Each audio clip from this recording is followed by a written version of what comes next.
Intel has revealed its plans to build a massive semiconductor facility in Ohio to time, one that company CEO Pat Gelsinger is expecting to become the largest silicon manufacturing location on the planet. The company is earmarking $20 billion to build the site on a 1,000-acre land in New Albany, located on the outskirts of Columbus, Ohio. Intel's initial plans include building 2 semiconductor fabrication plants, or fabs, on the property that would employ 3,000 people. Construction on the site is scheduled to begin this year, and Intel expects the fabs to be operational by 2025. A Bloomberg report back in late 2021 claimed that the White House strongly discouraged Intel from ramping up chip production in China. The administration has been pushing for companies to manufacture chips in the U.S. in order to address the ongoing global shortage.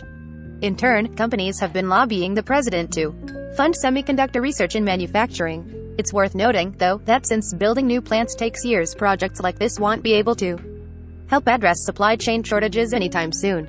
Intel said it looked at 38 different sites in the U.S. for the facility, but ultimately chose Ohio because of all the space it could use.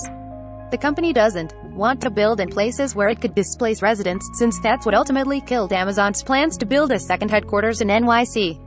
When the fabs are done, Intel will use them to manufacture both its own chips and chips for clients under the Intel Foundry services.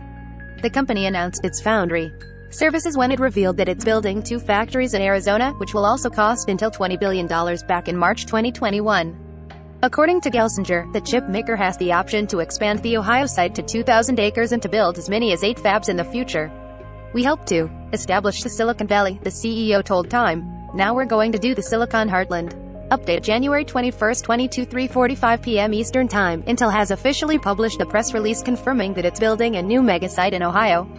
The whole project, if the company decides to expand its initial plans and build more fabs, could be worth up to $100 billion over the next decade. All products recommended by Engadget are selected by our editorial team, independent of our parent company. Some of our stories include affiliate links. If you buy something through one of these links, we may earn an affiliate commission.